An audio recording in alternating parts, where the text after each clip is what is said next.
Well, well, well. If it isn't Steely Samuel, who is live earlier than usual. I want to apologize for it. How's everybody doing? Good afternoon. Fim is in here. Benji. You never did. Wait, did you get back to me? Are you cool with me calling you Benji? Benjamin? Ramir, how's it going? This is Azriel. Big old PP coming in here, rolling dice for no reason. We've talked about this. Read the title. Morning or afternoon. Yeah, it's morning. You know, it's morning somewhere. It's afternoon somewhere. Charlie Bean, what's up with you? How you doing? How's everybody doing? Let me bring you over here. How is everyone? I'm gonna give everybody a chance to get in here before we get started. So, did everybody see the title? Are you excited? Now I'm reflexively looking over there. Did everybody see the title? Are we excited? Hey dude, what's up, Misty? Doing good. It's 5 o'clock somewhere, Sam. This is true.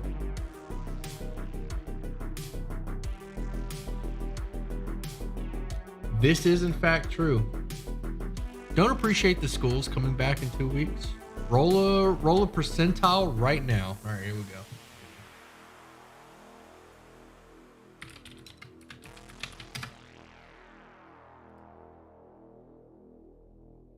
A 63. Justin, I got a 63.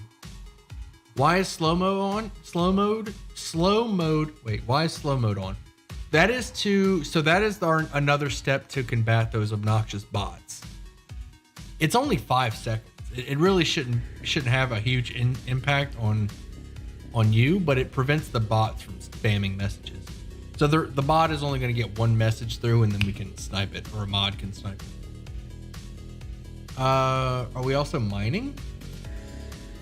Oh yeah, we're going to be talking about crafting and gathering. I didn't even think about that. We are going to be talking about gathering materials from D&D monsters. I'm going to go over the rules for that. Homebrew rules for that. And we're going to go over so I'm going to start with like the core rules for crafting. And then we're going to talk about, I'm also going to be using these rules in my game. So if you're playing in my games, I'm going to be using these rules. So pay attention. And always, and as always, I'm gonna make a video out of it. So, what's my opinion on Artificers? I love them. I love Artificers. One of my favorite classes. I love that they can craft magic items, and I like craft. Y'all, I got news for you. If you couldn't tell, I like crafting. Love it. That's my jam. It's my jam. In Final Fantasy 14, you know what I'm doing? I'm crafting. I'm gonna make it so many poisons. Absolutely. 63, almost nice. What's your least favorite class if you had to pick? Bard, easy. Like Bard in 3.5, Bard got robbed in 3rd edition, and in like the Bard in Pathfinder 1st edition and the Bard in 3.5 were great. And then they changed it so much that I just can't deal with it. If you love crafting so much, why don't you play Minecraft? Because Minecraft is more like moving blocks. I mean, there is some crafting. I enjoy the crafting aspect of Minecraft, but I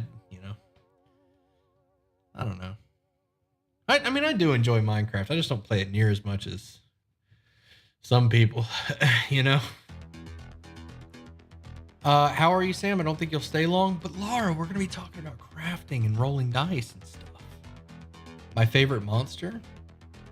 My favorite monster is, I like gnolls. My favorite race is Minotaur. You are very pog, as Minecraft is awesome, but I must ask, Java or Bedrock? Java, sorry. Java. The original one, not the Microsoft. I don't know. I don't remember which is which, but I think Java's the regular one. Dragon Dice, one of the greatest games ever created. Nothing but dice rolling. Very detailed. I don't think you get the joke of mining and crafting. That may have gone over my head. It is a good game. I'm not saying I don't like Minecraft. It's just so the thing about Minecraft is if you only play Minecraft for 200 hours, you're a scrub, right? There's people with thousands of hours that are like just getting started. You know, I'm one of those ones that's like, okay, you know, 100 hours of Minecraft, great. Let's get something else. Java's the PC, Bedrock's anything else? Yeah, so Java's the one that I prefer. 2K hours? Get out of here. Child's play, am I right? All right, y'all ready to get started? My friend has 3,000. Shh, your friend needs a new game. Your friend needs a new game. Mods keep the game fresh. I'll give you that. There's some good mods. Would you recommend Final Fantasy 14? I would highly recommend Final Fantasy 14. Highly. So good. Wasn't Mystic like the first? Say that Nathan wasn't here for the D&D streams yesterday and you were bombarded with prom bots.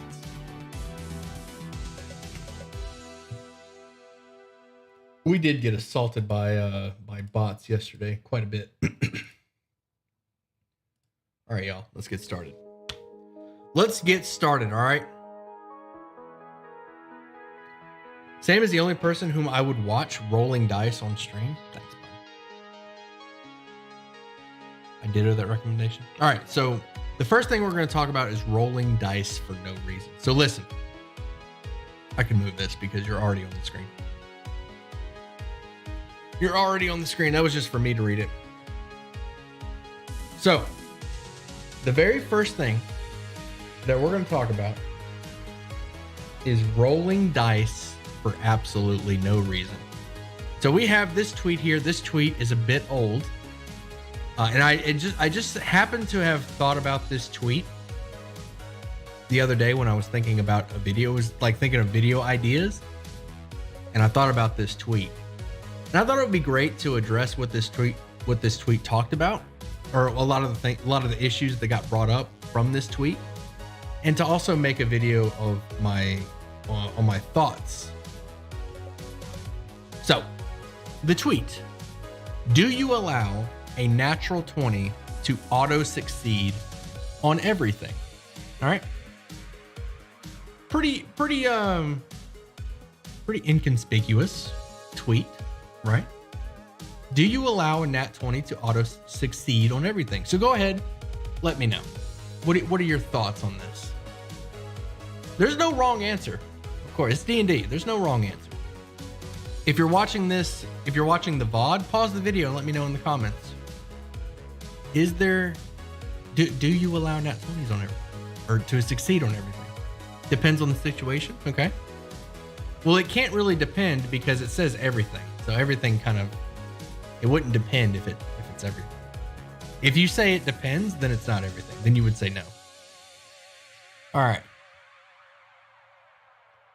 There is a wrong answer. There may be a wrong answer. So let's see. My response to this, so my tweet's right up top because I'm logged in. So my response was a natural 20 should succeed on everything. Otherwise, why would you ask for a roll to begin with? Now, I want to expand on this tweet because a lot of people read it and misinterpreted it. And I'm going to talk about those responses in this video as well. So what I mean is that if you roll a natural 20, what I mean by success is that the best possible outcome happens. I am aware of degrees of success. I'm fine with that. I'm okay with degrees of success.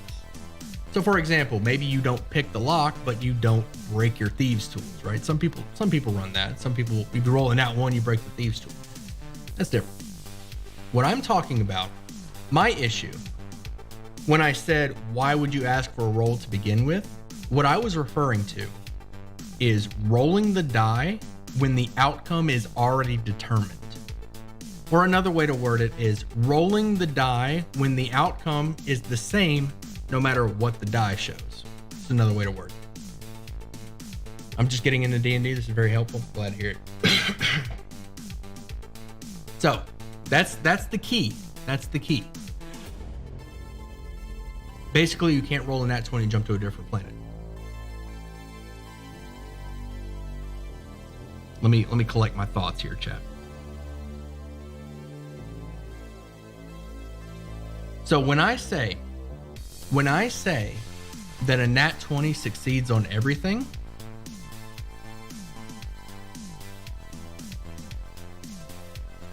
when I say a nat 20 succeeds on everything, I mean that everything that could possibly be achieved. You would not roll the die for something that can't physically be achieved. For example, somebody in the chat said jumping to a different planet. If you can't physically accomplish something or magically accomplish something, if you can't succeed at a task, you don't roll the die. You just say no. As a DM, you just say, no, it doesn't happen. Right? That's how it should go. In my opinion, it's toxic DMing to ask for a die roll when there's no chance of success or there's no chance of failure. I think that's toxic as a dungeon master. I think that's something that is bad. It's a pet peeve of mine. If a DM's like, if I approach something that I can't possibly succeed and the DM's like, roll it, and I roll a nat 20, I'm gonna think, yes, I got a nat 20. And the DM says nothing happens, I'm gonna get frustrated. That's table flip worthy. All right, I get a little bit of a pet peeve of mine, asking for a die roll when the result is already determined.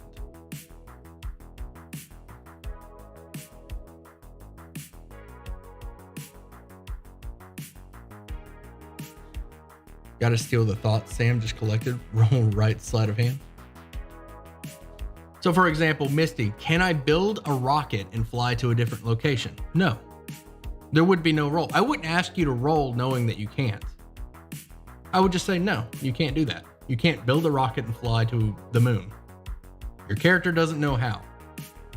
It's that simple. Just say that. If you're a DM, just say that. You can't.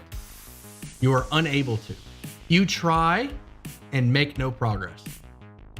Word it however you like. But what if my character does know how? Then you roll the die, PP. Come on now. So wait, Sam, I've got one for you. Hit me. All right, what else can I talk about here?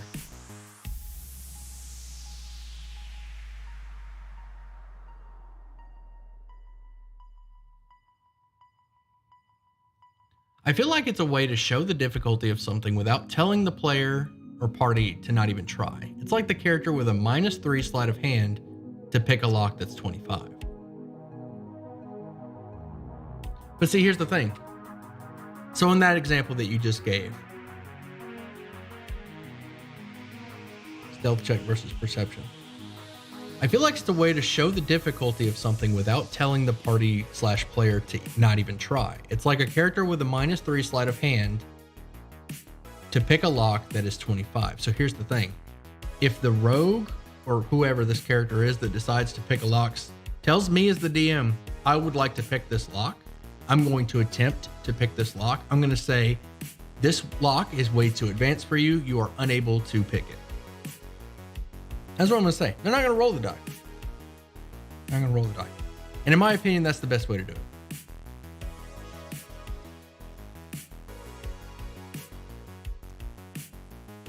Because like I said, it's a pet peeve of mine when the DM asks me to roll a die and it's a pet peeve of mine when the DM asks me to roll a die and the outcome is already determined.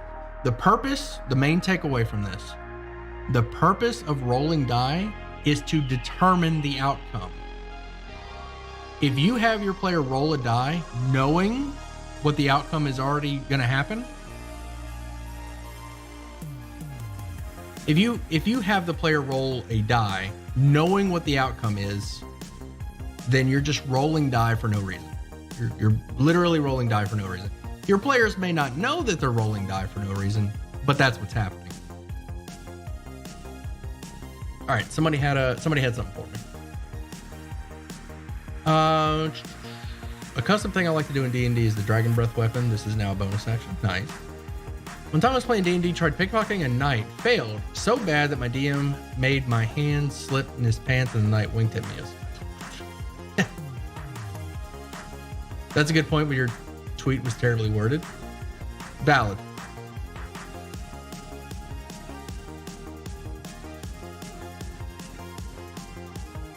I just realized I think I ruined this video with the background music. Then let's say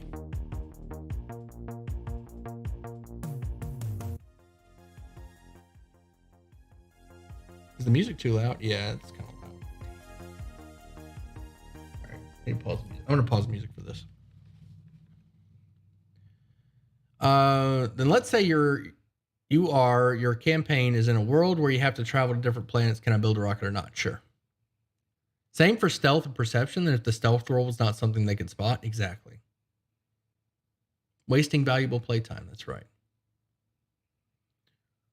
This is vibing music, Sam. I know, but I'm making a video. That music was bopping. All right. So let's look at some of the responses to this tweet. Because you don't ask players for a skill bonus first when you have them make a skill check. If the DC is 25, you don't go, player, I want to do X. So my response to that is if it's a DC 25, your players should know it. You don't need to know all of your players' skill modifiers before you ask them to roll a die. If they have a negative, then you know, like, how many negatives can they have? If they have a suit, like that's really the only ones you got to worry about is the negatives. If it's a DC 20 and you know your player has a minus to something, then you got that. And again, and I'm talking about intentionally asking for a die roll. Hey, I can't stay, but I wanted to drop my and say, hey, thanks, bud. There's always things nobody should be able to do. So a lot of these comments are like degrees of success and failure.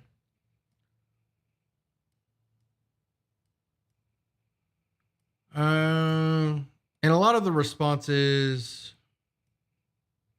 yeah. So this is, if you don't think a nat 20 would do it, then a nat 20 should be the best possible result. Tiers of success. Yeah. So a lot of them are echoing the tiers of success thing.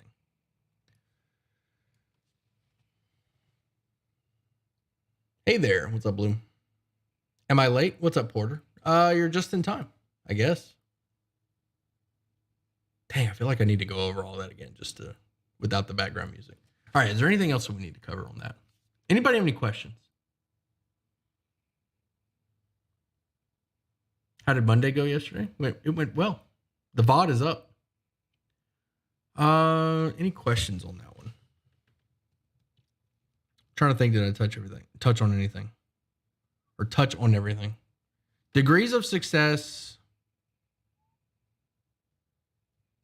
What else? How would you handle a blind sight cleric? They're a cleric with blind sight. I'm not sure. I don't understand the question. I was sick on Monday. Sadness. Stop it.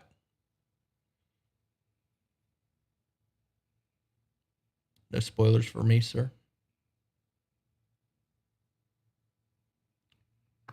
Don't die on us, Bloom. You realize the title made it sound like you were going to be rolling dice for no reason. But the title says stop rolling dice for no reason. I guess, I don't know, whatever. I've spent all last week moving, working, that I've been sick in the head since Sunday. Bloom, you always come, like every time you come in here, my life sucks. Every time. I have no sympathy. I'm sorry, bud. It's just every time. I want to pull up my old. I want to pull up all the streams and I think I can pull up the logs. I'm just gonna pull up Bloom's messages and it's nonstop. The bandit lord decides to imprison the party instead of just killing them. Dyslexia is a cruel mistress. What are we talking about? Oh, I guess the title. All right, are we ready to move on to crafting? How to craft in D&D? That's a bit of a hot topic for sure.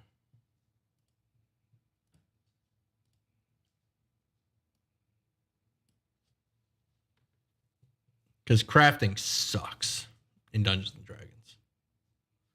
A D&D tutorial.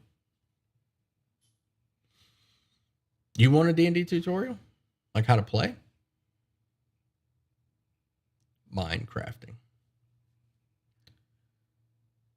You check out this rule set, please. I don't have Smith's tools. We'll get to that. Do you ask your DM if you can craft the item, or are there Minecraft crafting tables? Are anybody playing bards? Now I miss the music. I wish I could, like... I need the music. That sucks.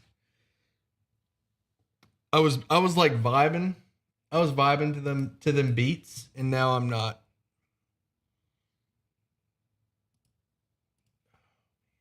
How much was the music loud? Man, I feel like I'm gonna just need to redo the whole thing. Gosh, music was fire. Was it too loud though? We need our jams. We can jam after I go over crafting. The rules set I asked you to check out has some pretty good crafting rules. The rules set you asked me to check out. Who are you? I'm sorry. Man 99, Helm 99. Who are you in the Discord?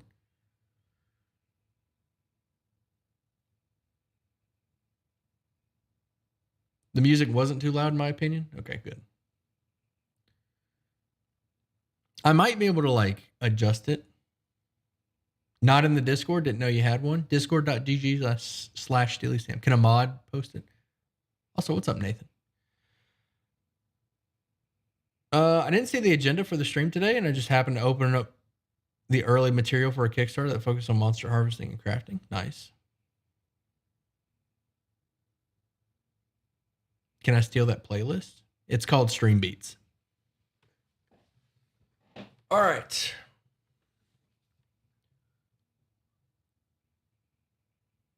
What's up, Steely? What's up, Will? Okay, how do I start this? How do we start this off? Crafting. What one Sam? There's like millions. It's called, there's Stream Beats Synthwave. It's the best I got. It's a playlist called Stream Beats Synthwave. If you can't narrow it down from there, I can't. I'm sorry. Sam, you a gamer? A little bit. I've been known to game on occasion.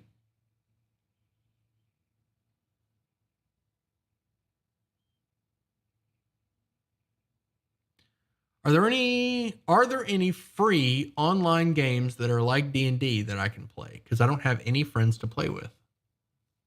Not that I know of. Join the Discord. Are you in the Discord? Because if not, you can find a game there. Start with what's good, then go into what's bad. I'm trying to think of like opening line. Enjoy your info on character shorts. Make me miss playing even more. Did you see Evolve have servers back up? Really? So it's not dead anymore, or they're trying to bring it back.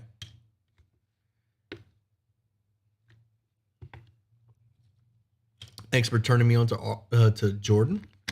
He's awesome. Jordan messaged me on Discord and he was like, "Hey man, check it out." And he showed me his growth from the day I posted it. Like a huge spike in subscribers. It was pretty cool. Okay, how do we start this off? Crafting in Dungeons and Dragons has never been good. Has never been good. The rules for crafting, so in this video, I'm going to go over It Lives. So I'm going to go over the crafting rules that are in. That's a tough one. Wizards needs to craft a new crafting system. I wish they would implement a good crafting system. I totally like derailed my train of thought. Like I keep trying to think of this, like the video, and it's like messing me up. Nathan, why weren't you here yesterday? He was. Okay. So before we get into the changes that I would make to the crafting rules, I want to make sure we're all on the same page in what the crafting rules are. Let me adjust my thing here. Okay. A character who has the time, the money, and the needed tools can use downtime to craft armor, weapons, clothing, or other kinds of non-magical gear. In addition to the appropriate tools for the item, a character needs raw materials worth half of the item's selling cost. So when you craft something, you're effectively just paying half price for it. Half price plus time. To determine how many work weeks it takes to create an item, divide its gold piece cost by 50.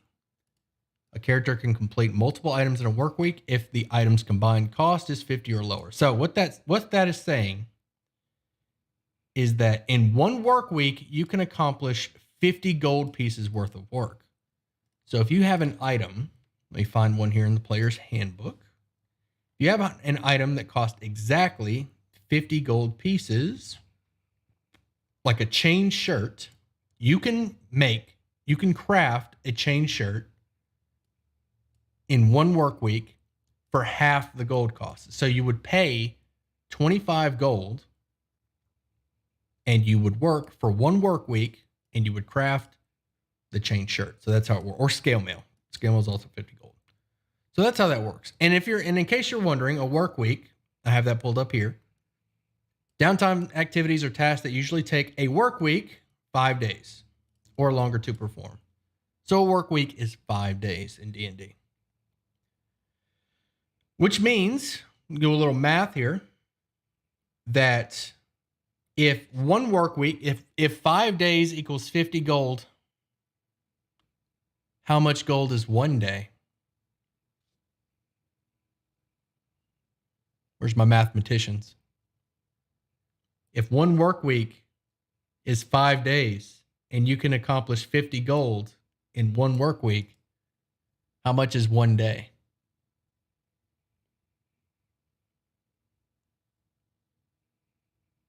Nathan coming in here.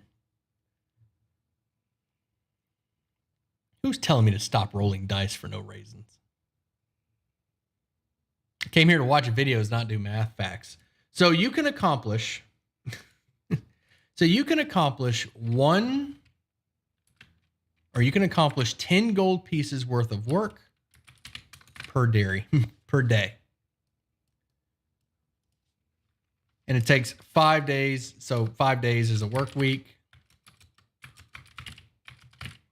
In Faerun, a 10 day is 10 days. So 2 work weeks. I guess you could do that if you work every day. Just to keep the math simple, a 10 day is 2 work weeks. So that's it. From there, as a DM, you have to determine what proficiencies they need in order to craft an item.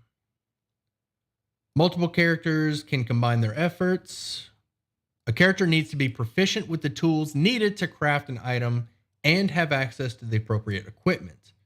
Everyone who collabs needs to have appropriate tool proficiencies, etc. Herbalist kit can make a potion of healing. This has always bothered me. The alchemy tools cannot make a potion of healing, but the herbalist can.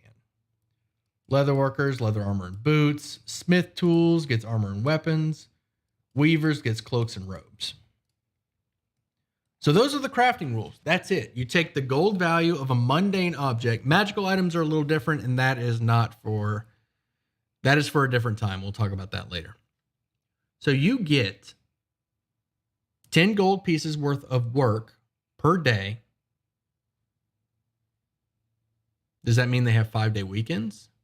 My interpretation is that they're talking about a work week of 7 days, but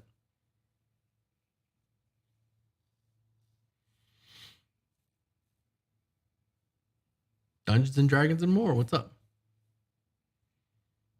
Sam, it's summer. I'm not doing math. I feel that.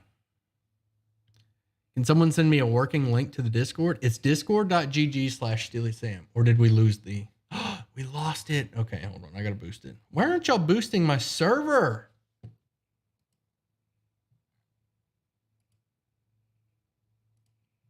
Does the chat link not work? Because I don't think the chat link is...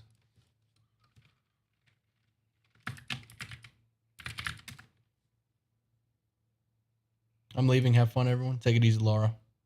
Nope, that link goes there. It goes there too. It didn't work. Yeah, it's because we lost. Somebody stopped boosting the server, so we lost our link. All right, I'll have to fix it later. It sucks, man. How do I do this? All right, I can't do it right now. I'm gonna have to. I'll have to add another boost to the server in order to fix it. The chat link doesn't work. I know it doesn't. It's because we lost a boost. We lost a booster and it brought us below 14. You have to have 14 boost in order to have it. If I find a vein of iron, am I proficient in smithing? I have to pay to make weapon, piece of armor making. If I find a vein of armor and I'm proficient in smithing, I have to pay to make a weapon or piece of armor. By the rules, yes. By the core rules, there's no crafting or there's no gathering in the core rules. As the DM just has to come up with how much iron you find. We're gonna go over that in a moment. We're gonna go over like homebrew. We're gonna go over some homebrew crafting to overcome that. But by the book, you have to pay half the cost of the item and materials, and then you spend that time. You spend a work week. So something that can be confusing, I'm gonna go ahead and address, is the total gold for an item determines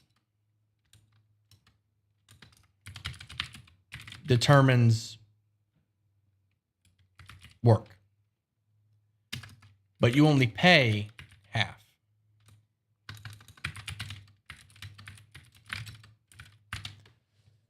So while a chain shirt cost 50 gold,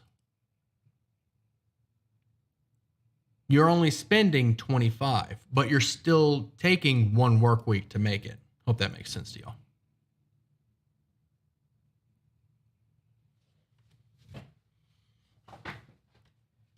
Oh, so we have 7 day weeks, 5 work days. No, it's different. It's different in Faerun. It's not 7 day weeks in Faerun. That ain't how it works in Forgotten Realms. Okay, where was I? So that's it. That's really all we have. Now, I want to have a look real quick at the tool proficiencies.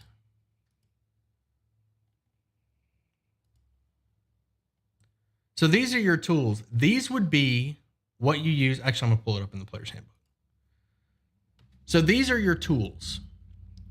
These would be what you craft with in D&D. I strongly recommend that DMs come up with their own list. Do not use this list. This list is terrible. The very first thing, if you change anything, if you take anything away from this, please change the tools. Just use a different set of tools. I'm going to tell you what I use. But please, if you don't like what I use, change it, but please don't use this. We've got painter's supplies, glass blowers tools, cobblers. Like some of these are just absolutely useless. Don't even bother. Alchemy is useful. Calligraphy supplies. I mean, some of these are just bad. All right. The flavor is nice, but they're just useless, like mechanically useless. And Xanathar's tried to fix it, and they didn't. So please, please, please change the tool proficiency. Change the tools that are available. Just change it. I'll go over a couple of the tools. Alchemy supplies is nice, although you can't make healing potions with it. I would strongly recommend you homebrew that too. Brewers, calligraphers, carpenter, wood carvers is pretty good. Where's wood carvers? So cartography is pretty good. Cartography is pretty good because you can draw a map while you travel. This pretty much means you can't get lost. If you're proficient in cartographer tools and you have these tools, you can't get lost. It's pretty cool. I'd still recommend getting rid of them, but it's still cool. Cobblers, 8 hours of work, you can add a hidden compartment to a pair of shoes. It can hold an object 3 inches long, 1 inch wide. I mean, wow. A proficiency for that. Your intelligence investigation check versus their perception. Yeah, to find the compartment. Oh no, you make a tool proficiency check to determine the DC of the investigation to find it. It's get out of here. Cook's utensils I really like, but what I don't have any rules expanded on the cook's utensils. I would love for there to be food buffs in D&D, but I haven't found anything at the DM's Guild for this. I would really like to have that. Disguise kit, get out of here. Forgery kit, get out of here. Gaming set. Glass blowers tools is the absolute worst. I think the glass blowers tools may be the worst, the worst proficiency to have.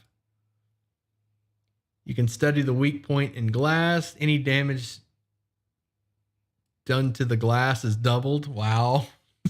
Wow, you do double damage to glass. Oh, you can identify or you can determine what a glass object once held, DC 20. Identify the source of glass. Wow, sand. We did it. I'm joking, but like I think this is the worst. Chef feat adds a bonus to making food, but has nothing to do with the cooking utensils though. That's just a feat that does something different. Jewelers, I'm not really sure what this does. Identify gems, I guess. Yay. Land and water vehicles, sure. Leather workers. The best one, I think the best tools, besides like smith tools, poisoner's kits, thieves tools is the best. Wood carvers is really good. You can craft arrows. Where is it? As part of a short rest, you can craft 5 arrows. Long rest, you can craft 20. Absolutely, that's great. You always have arrows with this. Obviously, this is for people that keep track of arrows, but this is a great one. So I recommend completely changing this. So these are the rules. So you have the rules for crafting. Now I'm gonna recommend some DM's Guild homebrew. The very first one that I strongly recommend is Hammond's Harvesting Handbook. So what this book does, I'm sorry, I keep scratching my nose. Homer's hair. So the first one that I recommend is Hammond's Harvesting Handbook. I think this is $10 on the DM's Guild, worth every penny. This book adds appraising, harvesting, and crafting. So appraising, whenever you kill a monster, you make a check. Whoops, I broke something. So whenever you kill a monster, you make a check. DC 8 plus the CR of the monster you killed. These are the different skill checks. Whenever you kill a monster, you make a check. If you succeed, you identify the parts that a monster has. And there's a whole chart. I'll go over that in a second, what parts you can get. But there's a whole chart of things that you can pull from monsters. Once you've determined what you can harvest, you use a new tool added by this, which is called the Harvester's Tools, I believe. Yeah, this book adds Harvester Tools. So once you've appraised a monster, you use your harvesting tools to gather the pieces. And this book actually has every single monster in the monster manual and what you can harvest from them. So for example, here's a beholder. DC 15, you can get a beholder membrum. If you get a 20 on your if you get a 20 on your harvest, you make a harvest skill check. You get a 20, you get an eye stalk. If you get a 25, you get the main eye. And then here's what you can craft with it. And all the crafting rules are in the back of the book. So let me just here's another one. Here's bugbear. If you kill a bugbear, you roll to identify. I did get a boost. Thank you, Nathan. All right. So who was asking? Hey, I got some Canadian coins, $6.99. Check out 5e variant rules based on Elder Scrolls. His amazing crafting and enchanting. Lots of free. I might look into that. But Manhelm, I believe, was the one starting to like crafting. All right, let me go back. All right, so every monster in the monster manual is represented here. Let's do bullet. So if you kill a bullet, I can't remember what CR they are, 2 or 3. Let's just say there are 3. You roll to identify what kind. Oh, the link still doesn't work. Man, killing me.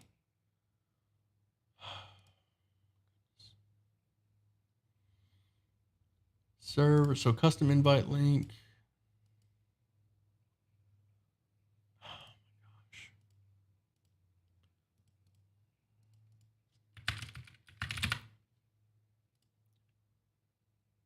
All right, that should do it. All right, now try it. Now try the custom invite link. Should work now.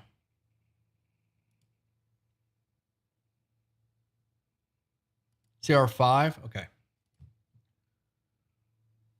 The link should work now. I just set it up. 5 is way higher than I thought. These things are nasty. CR5. They will mess up your low-level party. Rules is written, you can make 5,000 feet worth of ladders in 7 days. Okay. 7 days. You mean 5? A work week? Or are you doing it by 10 days or 10 gold a day? So for example, 5. Okay. So for example, the bullet, which is a CR5. That means that to identify the useful parts of a bullet, you need an 8 plus 5, so a 13, to determine this stuff. Once you've identified the useful parts, you roll to harvest. If you get a 10, you get bullet teeth, a small pouch of bullet teeth. You get a 15, you get their claws, you get 4 claws, and if you get a 20, you get a hide. And you get and if you get a 20, you get everything below. So whatever you roll, you get everything below it. And you can use these materials to craft stuff. So for example, the teeth, you can make a dagger or a spear. The claws, you can make a stone cleaver weapon. Or stone swim armor out of their hide. So every monster in the monster manual is listed here. And then at the very end of the book, it tells you about crafting. So we've got harvesting so far. And then at the end, it talks about crafting. At the end, let me get to the end here. Let me skip to the end here. So at the very end, it talks about crafting. We've got the rules for crafting. You have to have the craftable item, materials time. The base component is the item that you harvest from the monster itself. And then you have these crafting the crafter skills. Now this book does have like a limit on your proficiency skill versus what you can craft. But the main thing that I want to go over is what this book changes, what tool proficiencies it changes, or rather what tool proficiencies it uses to craft. So it's got the alchemist, it's got the artificer, which at the time when this person made it, the artificer wasn't a class. I recommend changing that to enchanter, which is what I did for my games. I named this artificer's tools enchanter's tools. Blacksmith, we've got leather worker,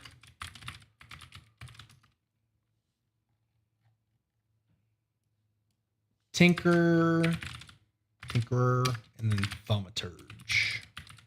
So this is it. That's all they have. Alchemist, enchanter, blacksmith, leatherworker, tinkerer, and thaumaturge. And again, this book came out before the artificer was released. So the author called this the artificer. I recommend changing the name so it's not confusing. I changed it to enchanter. It's basically the same thing. Anyone who works primarily in molding, transfiguration, enchanting, manufacturing magical items, enchanting works just as well. And then there you go. These are your tools. So I would recommend making these your tools. These are the tools that I use. I'm actually going to go ahead and pull up my character creation rules. So I modified my character creation rules. Boom. So you got thieves tools. They're the usual for picking locks. Harvester's kit. That's what you use to pull parts from monsters And then you have all the tools that I just listed. That's for crafting. I want to add chef's utensils here. Utensils spelling. But I need to find a good set of rules for cooking and food buffs for that. And this book lists everything that you can get. So here's all the items that are in the here's all the items that are in the Dungeon Master's Guide. You can make anti-venom. If you're an alchemist, you can make anti-venom. If you're a leather worker, you can make these cloaks. If you're an artificer, you can make an elemental gem, etc. Figurine of wondrous power, artificer. And it just goes through every single item and tells you which of the crafters can make it. I love this. I highly recommend this. And it also adds a glossary of new magic items that can be crafted from those monsters. So for example, here's a Chimera Kite. Requires 2 Chimera Dragon wings. A leather worker can make this. And then it details what this thing can do. Chain of Entanglement requires a living chain. Not sure what has that, but you can like search it. Yeah, so a bunch of magic items that you can craft using the parts that you find that you harvest from these. Oh, I just saw it.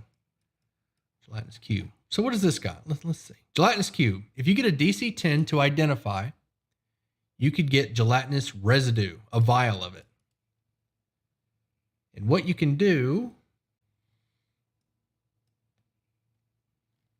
here's what you can harvest from orcs. Here's what you can harvest from an owlbear. Feathers, liver, neck, an odiug.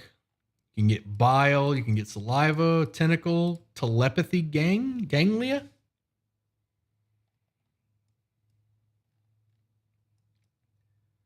Pegasus is what you can harvest from them.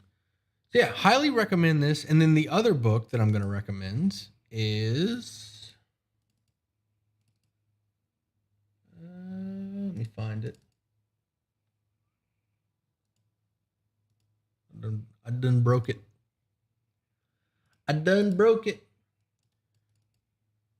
The other book I would recommend is Gesha's Guide to Making Things. Now, I haven't looked through all of this just yet, but from what I saw, I like. So this adds materials to weapons and armor. Notice that most of that what we talked about in that other book didn't have weapons and armor.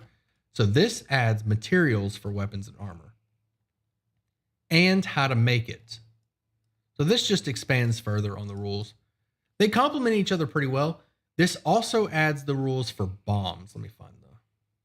Oh, it adds new types of weapons, weapon modifications that you can make. Let me go to the weapon mods real quick.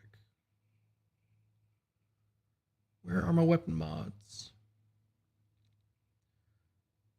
So this book also adds weapon mods. Here we go. So for example, balanced, hidden weights and hollow chambers within this weapon make it easier to throw. As a result, both range increments of the weapon are increased by 15. Takes 1 day to craft and 30 gold pieces. Pretty sick. It's got some artwork too. Here's the halting short sword, balancing darts. Halting is the edge of this blade has been hardened. Whenever you make a strength saving throw against being moved against your will, you can use your reaction to dig your blade into the ground, giving yourself advantage on the roll. It's pretty sick. This book also adds grenades. Now, I'm not sure if I want to wrap this in to alchemy or not. So my list this is my list. Notice that I didn't put bomb maker's tools. I'm still on the fence of whether or not I want to make bomb maker's tools unique or rather just wrap these bombs into alchemist. I haven't decided whether I want to do that or not. But I might separate it. Alchemy has plenty. I think alchemy has plenty on its own. I just want to make sure every tool is worth taking. That's the main thing that I want. Is that I want every tool to be useful in its own way, unlike the core rules, unlike rules as written. So harvester kit, you can harvest supplies. Alchemy, you can make potions and poison. I did wrap poison into alchemy, so I guess alchemy is good on its own. blacksmith, weapons and armor, leather worker, leather armor, enchanters, tinkers, thom, and chef.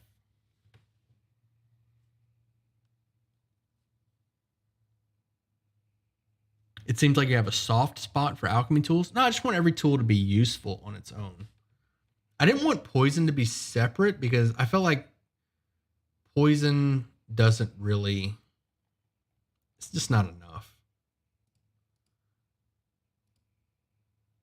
Yeah, I think all of these are fine on their own. Thaumaturgy is kind of weird. I want chef's tools to be good, but I'm still on the fence about whether or not I want that in my game as well. No Mohawk grenade. What about construction tools? What are construction tools? What is that for?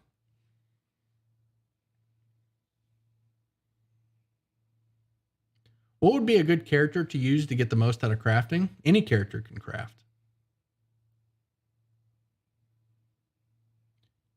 Can we have this PDF or can it be transferred? You have to buy it. Isn't poison like the most resistant type of damage anyway? Well, not all poison is damage.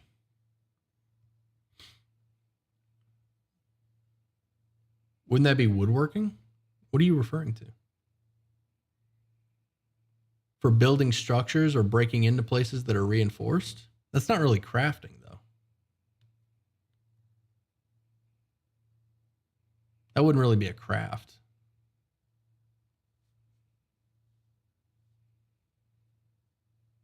Like literally building a building. We're not adventuring anymore. We're we're building stuff. So if you're talking about like adventuring out in the woods and you want to build a shelter, a temporary shelter, I think anybody can do that. I think that would be a survival role.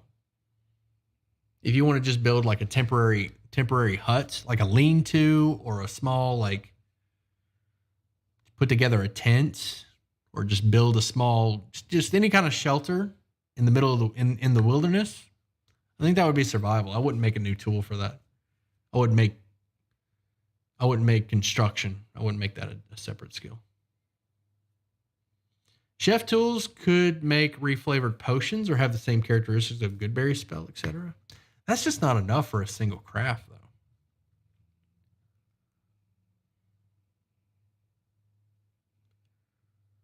Sledgehammers, entrenching tools, pickaxes.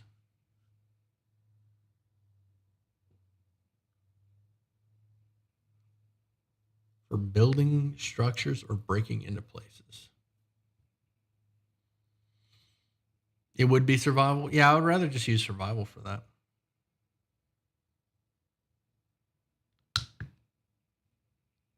I feel like chef's tools is cool for roleplay and flavor. I love chef's tools and I love the chef feat. That's why I want food buffs. I want that to be. I want chef's utensils to be separate. I want food buffs.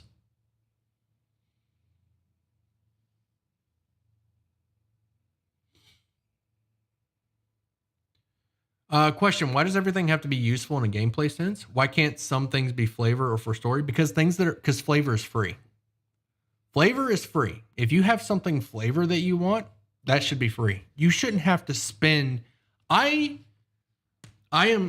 strongly feel that everything flavor and everything mechanical should be completely separated.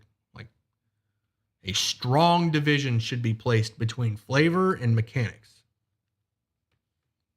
Strongly. Because I don't want flavor to impact my mechanics. And I want mechanics to impact my flavor. I want those to be separate.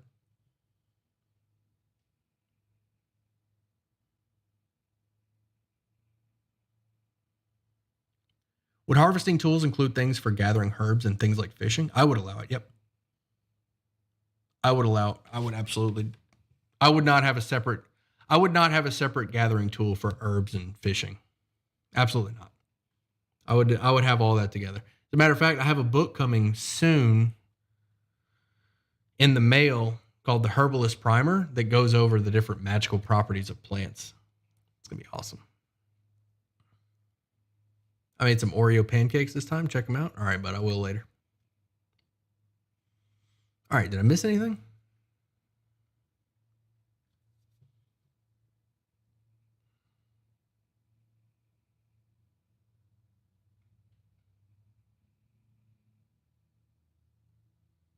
I like the idea of food adding temporary buffs, like a D4 added to a specific kind of skill or attack. Yeah. Or temporary hit points.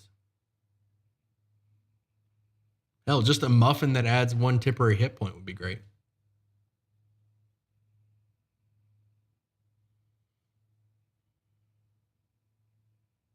Think I'll get the crafting book? Which one? There's 2. There's 2 of them. I recommend them both. D4s should be banned. Nonsense. A good berry muffin.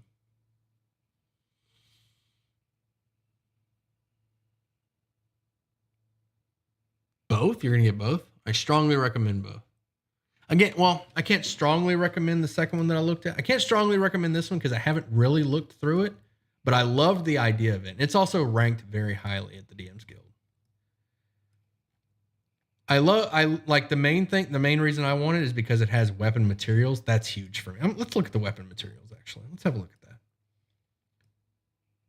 that. So here's adamantine.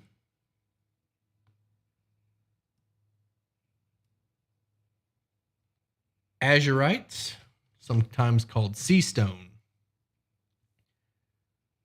Azurite armor grants the wearer its advantage on saving throws against spells. That's sick. Weapons made from azurite are able to penetrate magical barriers like those created by spells such as mage armor and shield. That is so cool. That is so cool. They got cold iron in here. See, yeah, like this page alone is like made the book worth it. Mithril, cold iron, and adamantine, absolutely. Got silvered weapons here. All right, I'm gonna look at how to add materials. If you can make an item of at least intermediate quality or improve an item, you may choose to add materials to your crafting process. Nice. Okay, cool. Pretty cool.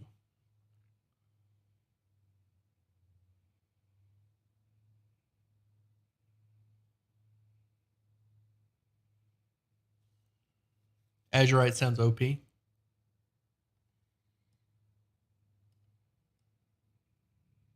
Monster hide, bones, and scales. Let's go.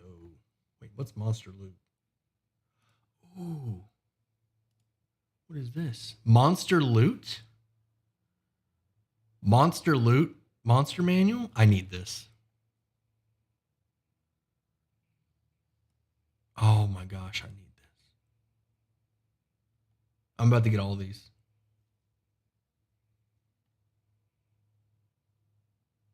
There's a bundle for all of them. Oh. All right.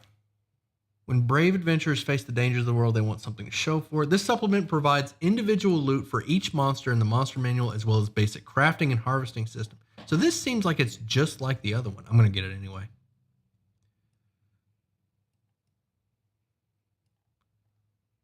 I'm going to get it anyway. I don't even care. I'm going to use them both. I don't even care. I'm getting them both. I don't even care. Bro, it's got the what? Lost Mines of Phandelver? Out of the Abyss? What is this? What is this?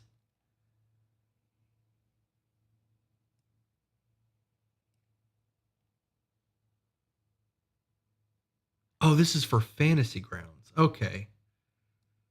Oh, okay. It's for Fantasy Grounds. I was like, what? Oh wait, no, there's the regular one. What is this? Okay. Provides individual loot for each monster in Elmop. Ghoul, Grick. How much is this? Oh, it's only $1. It's awesome. All released. All right, how much is all of them? $40 for the complete bundle. Should I get the complete bundle?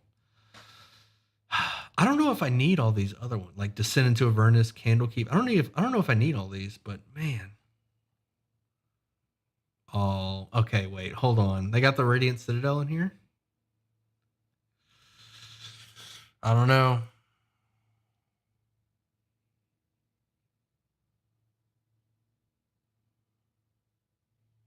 I've seen all your shorts. The blue one is the best. My blue shorts are the best. I'm wearing my black ones right now. Let us know which is better when you look through it. Should I do a video? Should I do a review on them? $2.79 towards the book fund. Man Helm, I appreciate all the donos. Very much appreciate it. Thank you to the people who work on these. It must be hard work. Absolutely. I'm feeling this one. I'm probably going to get this bundle, this $40 bundle. Regular price. Like, I kind of just want these three, but I'm a sucker for bundles, chat. I'm a sucker for bundles. Speaking of which, let me check raid. Let me check raid real quick. I gotta check on my champions. Oh, Van Richten's Dragon Heist. What is this? Why are so my question is, are these monsters separate? Like, is there stuff in these books that aren't in this one?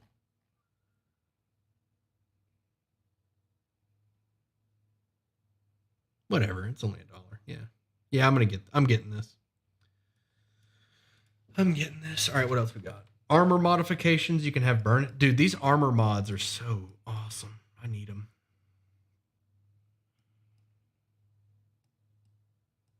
Yeah, I need armor mods in my games.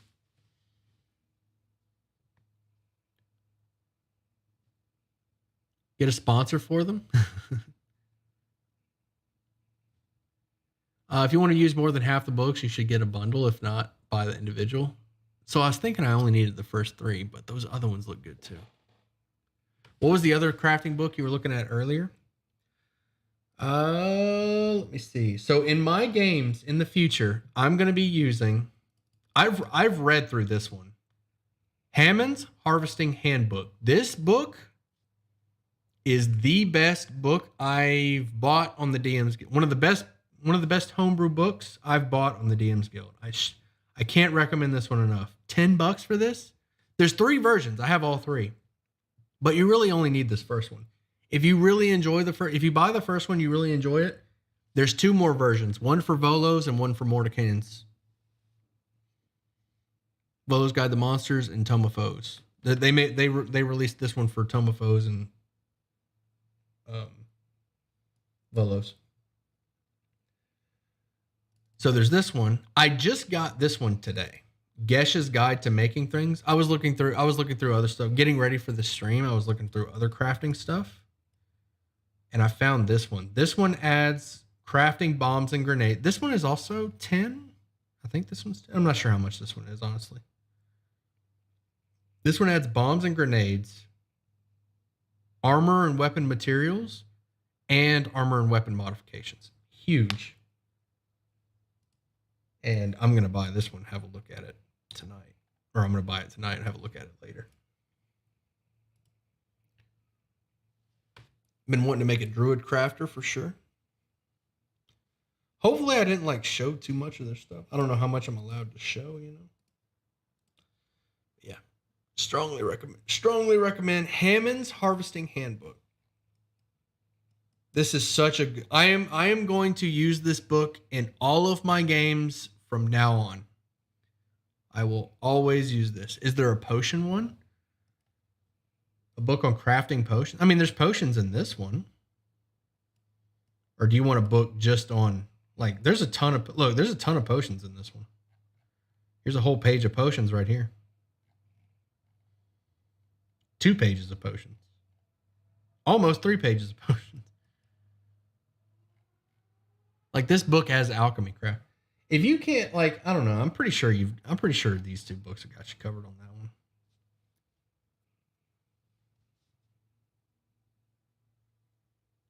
You guys think Monsters of the Multiverse is worth it? Facts.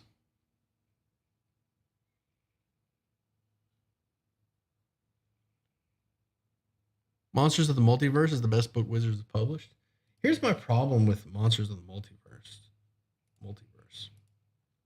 I'm not sure if this is... Am I missing... So, chat, let me... Actually, Bloom would probably be the one to ask about this, since this book is apparently your favorite. So, when I'm looking at lore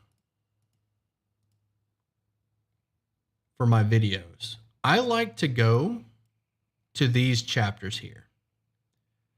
So, for example, Volo's Guide to Monsters has like the Beholder lore, Giant lore, gnolls, goblins, hags, kobolds, etc. UNT, orcs, mind flayers.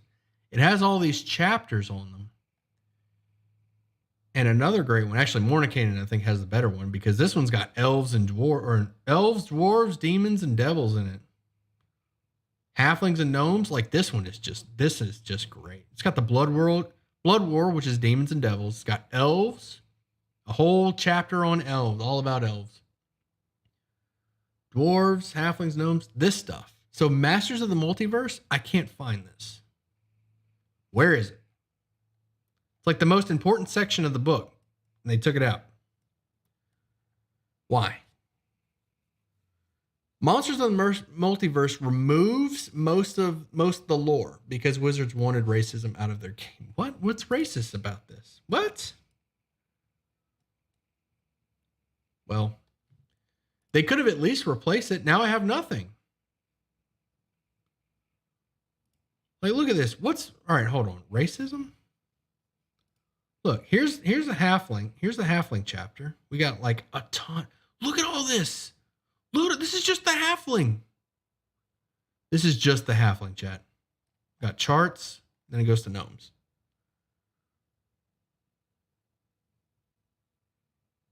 Where is it? I want that. I want that in this book.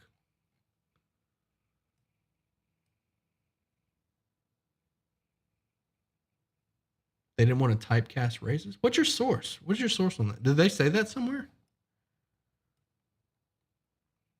I need a source on that. Oh, this artwork. And this art. Racism drove a lot of the storytelling and lore, particularly with Neogi. All right, so my problem is that they took it out instead of changed it. Like, if it's racist, change it. But just like cutting it completely? Come on now. I've got nothing. What am I supposed to make shorts on? I need something. Like, some of that, like, not all of that was racist, chat. Come on. Some of that wasn't racist. Some of it was just straight up like this whole chapter on elves. What was that racist? I guess the black elves are the bad guys, I guess. Kind of racist. But the black dwarves are the bad guys? I don't know. Surely there was nothing racist about like beholders or UNT. They want to give more creative liberty to DMs. They mentioned it in one of their vids. Dang.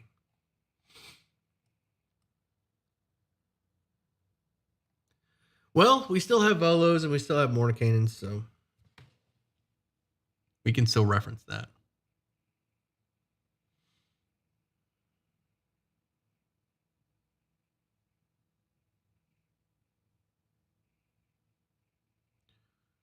What you understand, they didn't want races to be default evil. I mean, that's fine. I just want lore.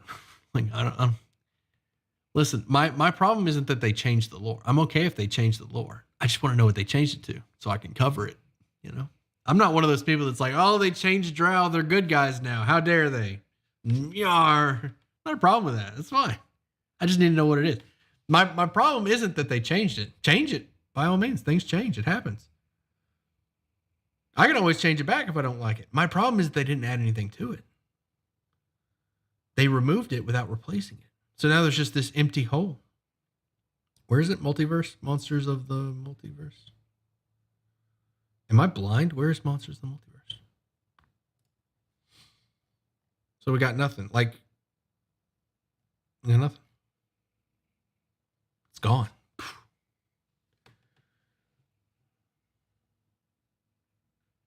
It's because Wizards didn't want to publish a 300-page book, and I bet they will have a lore book coming out in 2024. That I can get behind.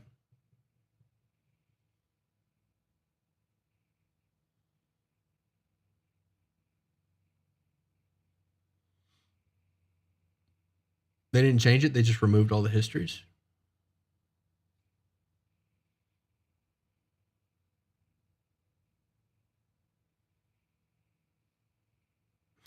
If I'm going to buy a book, raw content's where I go for. If I want lore, I come to you. Yeah, but I need a book to buy, you know. If there's a lore, if there's like, so my rule is just as a heads up, chat. My rule is if it's not covered in 5e, I'm going to default to the previous versions. So if I cover a monster, for example, in my shorts, and that monster doesn't exist in 5e, I'm going to cover whatever the newest information. I'm going to cover whatever the newest information I have.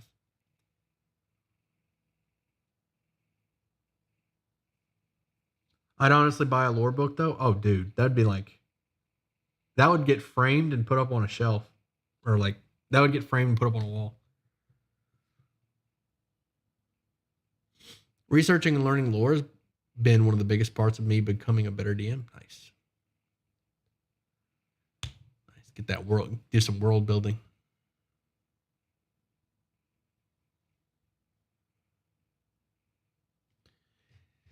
Get that world building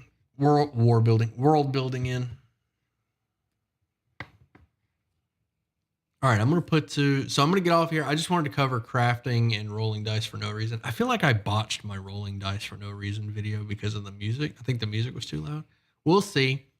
If I did, I'll just redo it Thursday. Y'all won't mind, right? We'll just go over it again. Good practice, chat. Good practice. Good warm up. Good what's it called when actors, good rehearsal, chat. Good rehearsal. Good stuff. Opening night Thursday. Good rehearsal. Rolling dice for no reason is amazing. Then you don't need to play D&D. Just get you some dice and sit in the corner and roll some dice. No one has a set history anymore. You make your own lore and history. That doesn't sound right. How are they going to release adventure modules if they have nothing to build on? Have a lot of first edition in cherry condition. Nice. I want some of the third edition. I think third edition had the best, like, because first and second edition didn't really do lore. It was just kind of, first and second edition were all like pamphlets, and there was just rule books. I feel like third edition is where they really started to fill it with stuff. Good stuff.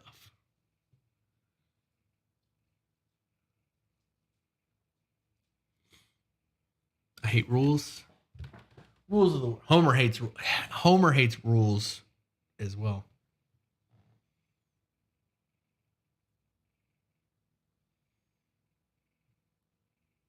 Have a lot of second edition, Cherry. My boy. Look at my flab. Can y'all see the flab?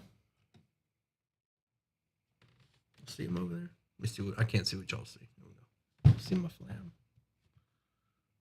Look at him. He's not even looking at me. Homer. Homer. Homer. There he is. Here's my baby.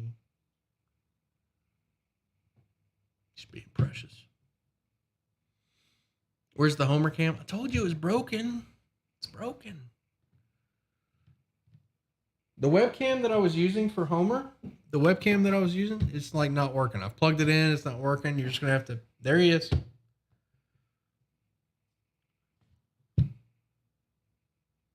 But listen, I got some good news. For you. I ordered a brand new camera just like this one. So I ordered a brand new camera just like the one you're looking at now. It's kind of bright. Ordered another one of these. And I'm going to use it for miniature painting. So I'm setting up another stream room in the back in one of my spare bedrooms. I'm setting up a miniature painting like studio. And I'm going to have this camera on me, and I'm going to have the camera that I just ordered on the minis. So we're going to have really high quality video when I paint minis. And when I'm not using it to paint minis, when I'm doing videos like this, we can have this camera right here as the Homer camera. Exclamation mark Discord. So that link should work, Manhelm. That link should work. Does Steely have blue eyes? No, they're green. Can you guys see him? Or is it too bright? Can't have the new lore without the old lore. Puppy and HD 2K. It'll be 1080, but it's all right. Can I do a short on Homer? I'm thinking about doing a short on Homer for his birthday, which is next month. Wow, just got tables set up for miniature painting. Green Eyes gang, let's go.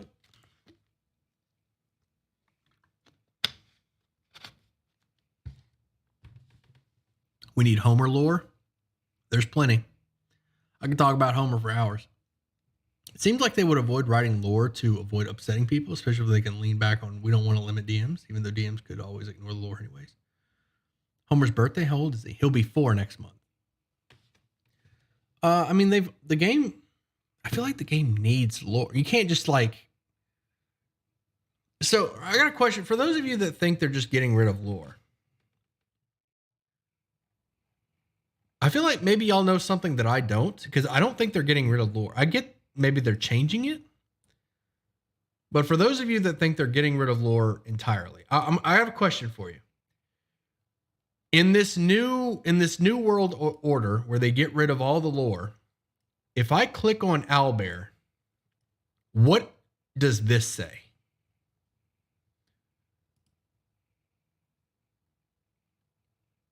That's my question. My question for those of you that think they're getting rid of lore entirely. If I go to a monster and we've got all this section, this entire section of lore, what is this going to say? You can't tell me that it's just going to be a stat block. I ain't buying it. I don't believe that for a second. So is it going to look like this? Acolyte. Here's the stats. Archmage. Assassin. Is this what it's going to look like? Is this the new world order where it's just a stat block and a stat block and a picture? Not even a picture, because that's lore, right? Berserker. Stat block. Is that what the future is going to look like? I don't think they're getting rid of lore entirely. I think they'll just have less in the future, none on an already released monster. I'd be upset if there's only stat blocks. It's going to be a blank space for you to write your own stuff. The next modules are going to be write your own adventures. Yep, just a little bit of info at the bottom. Just a little bit of info.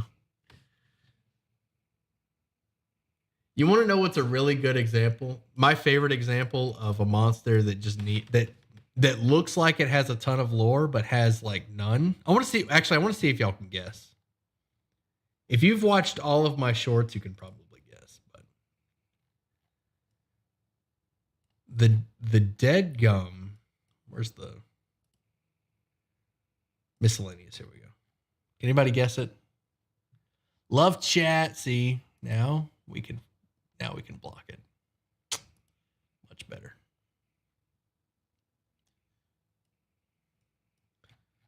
I believe that the phase spider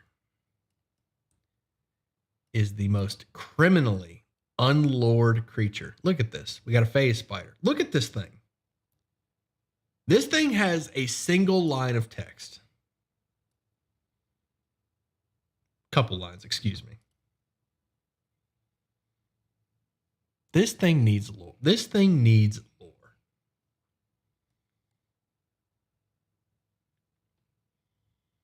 A hole in my heart where lore used to be. Welcome back. Welcome back, Nathan.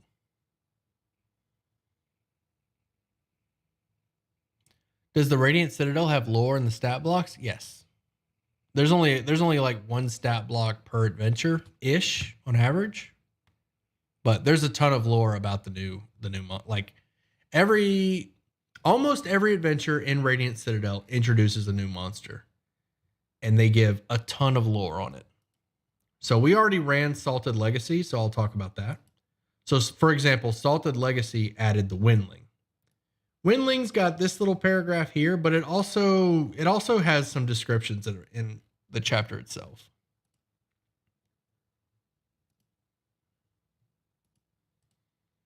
Which is pretty cool. Which is pretty lit, bruh. Pretty lit. All right, y'all. That's all I wanted to talk about. Just wanted to record some videos and hang out. We're probably gonna have to redo this on Thursday because derp. We'll see. I'll download the stream and see what it looks like. See if the music is too much. Or I could just re-record it without you. I don't need you, chat. We just re-record it without you.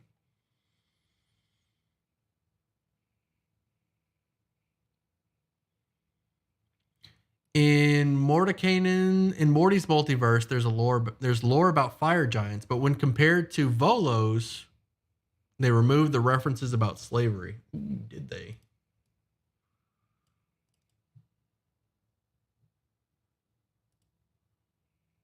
I didn't notice that. Are you sure it was Volo? Yeah, okay, giants.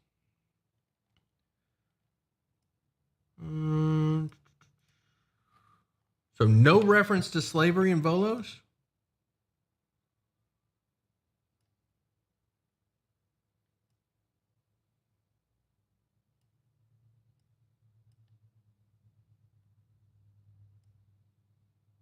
I feel bad for mentioning slavery in my short then. I should have used it. No, what are you talking about?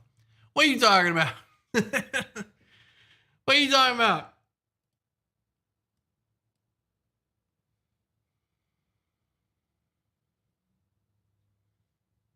Daniel, what are you talking about?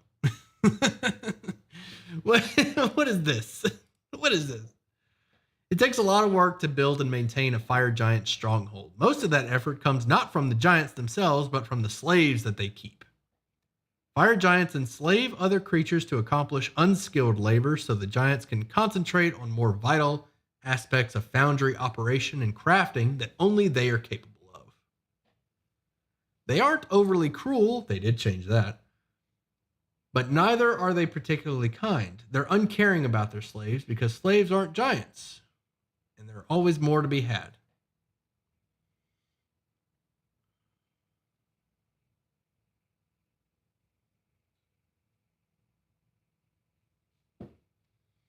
I'm pretty sure every giant has slaves. Let me check Cloud. Benevolent overlords. All right, so cloud giants are famous or infamous for demanding tribute from humanoids. Such tribute is only proper from their perspective. First, their presence in an area benefits everyone they believe they deserve. So no mention of slavery here. Indulge in their obsession. Storm. Frost giants don't really have slaves, and neither do storm giants. I thought Cloud did.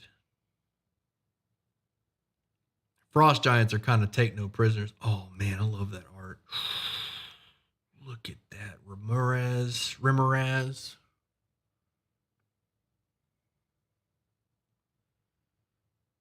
I meant to say slavery reference was removed from multiverse. Yeah, everything. I mean, yeah. Everything was removed from multiverse, sadly.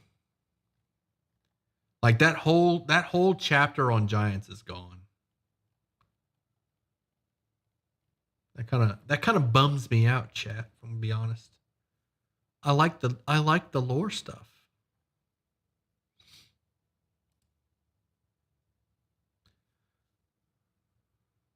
All right, here's a fire giant Dreadnought. Let's see if they mention slavery in the fire giant Dreadnought. Those whose primary virtue is brawn are usually consigned to the lowliest of tasks, such as working forge bellows or moving coal. Dreadnoughts are massively powerful fire giants.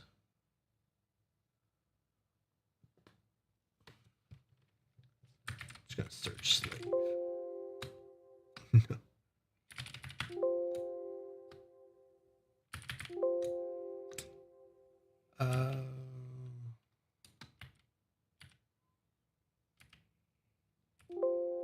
I don't think I guess not even the word slave has made it, maybe. Or I might just be in a different chapter. That's weird because they got the hive mind in there. Or I thought I saw the hive mind, maybe not.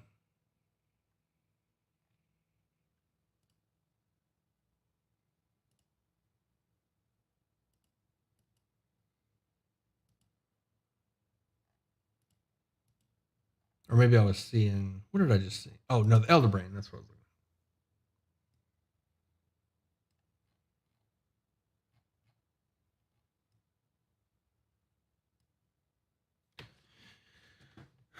at. Wizards becoming a little too oversensitive about lore stuff.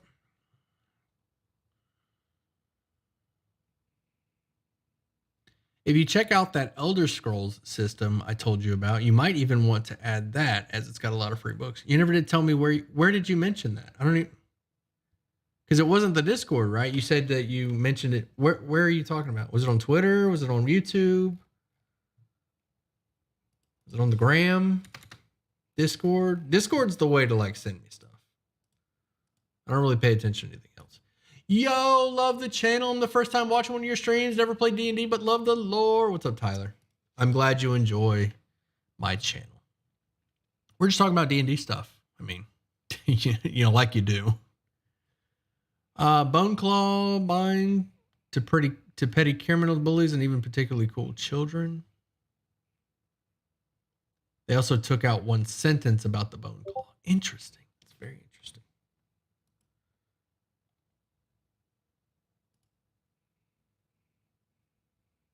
There's a channel for homebrew, bud.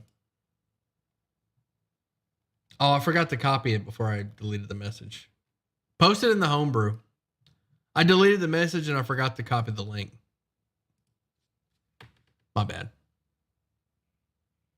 Post it in the homebrew channel in Dungeons & Dragons.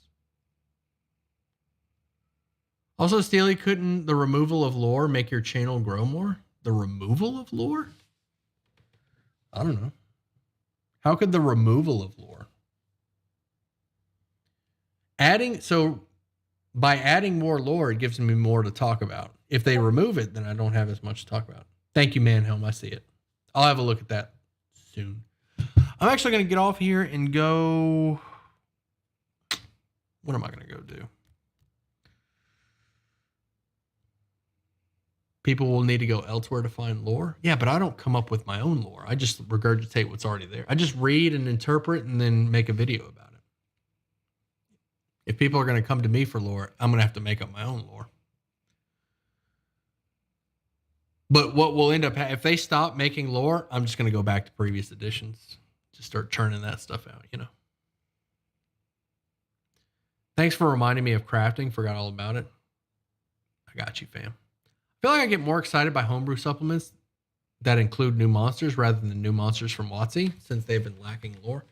Well, I'll say one more thing before I go. I highly recommend, where's my books? I highly recommend the Monster Grimoire from Grim Hollow. This thing is solid gold. I forgot about this. When do you usually stream? 6 p.m. So Monday, Wednesday, Friday are D&D games. I stream 6 p.m. to 9 or 10-ish p.m. Central. And then Tuesday and Thursday, we just talk about D&D stuff or play video games. Same time, 6 p.m. So every stream starts at 6 p.m. Monday through Friday, Tyler. Monday through Friday, 6 p.m. Central Time. I highly recommend Grim Hollow. This book has some solid gold in it. I want to show y'all some of this fantastic artwork. The Great Beast, this thing, this Blight Elemental. Oh gosh, the art in the Ghostfire knows their freaking art. I tell you, there's a candle ghost. I want to show you the candle ghost. It's like what's that? Corpse. So we got Corpse Whist. I feel like I passed it. Where's my candle? This freaking thing, the Damon Oak. Oh gosh, love this book. Did I pass the candle? Where's my candle?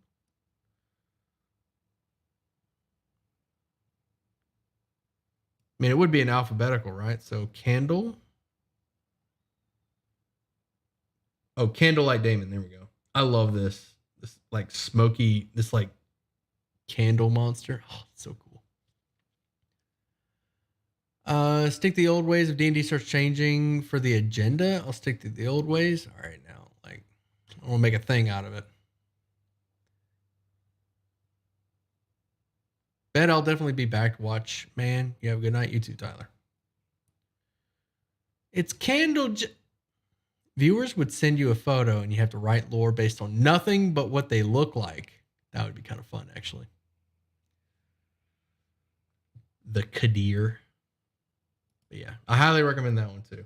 As a matter of fact, I guess it depends. So if you're a dungeon master, I would recommend this one first. I would recommend this as your first homebrew purchase from the DM's Guild. By the way, not sponsored. I mean, I am sponsored by Ghostfire, but I'm not sponsored, but they're not paying me to push their Grim Hollow stuff. I just really like Grim Hollow. Your first purchase should be the Monstrous Grimoire. If you're going to start dabbling into homebrew and the DM's Guild, Monster Grimoire first, and then the crafting book. I am going to buy this, and then I will let you know what I think about it on Thursday. Surely Dearly Departed. I would draw terrible sketches for you to come up with lore. That could be fun. That would be a fun stream. Just like taking fan art and then making lore out of it. That could be pretty cool. I could have fun with that.